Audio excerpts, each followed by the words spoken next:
Pumunta tayo sa ating Google Chrome or kahit anong browser. Sa search bar i-type natin ang uplift-g2p.dswd.gov.ph. Siguraduhin sa tamang website tayo mapupunta dahil maraming fake website ang nagkalat.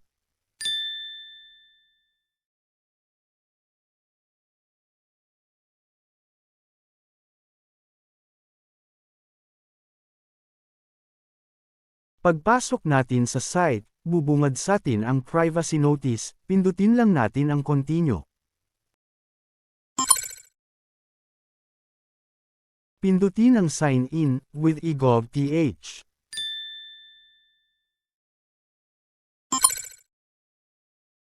Dito ilalagay na natin ang ating email address, or pwede rin ang ating cellphone number na nakaregister sa ating eGov.ph.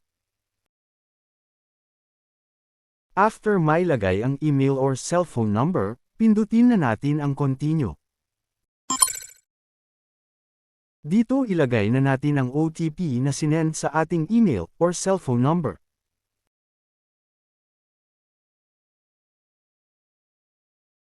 After mailagay ang OTP, pindutin na ang verify code. Dito ilagay na natin ang ating 6-digit MPIN ng ating eGov.ph.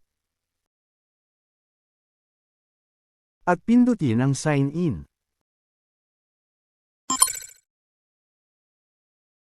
Pindutin ang accept and continue.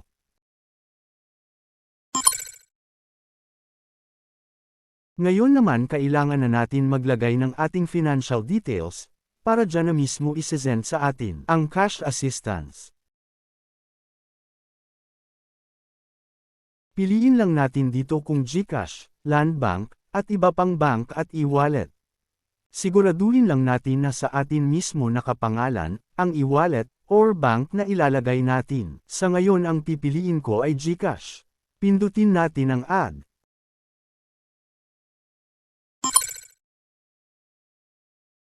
Ngayon ilalagay na natin dito ang number ng ating GCash. After mailagay, pindutin na natin ang submit.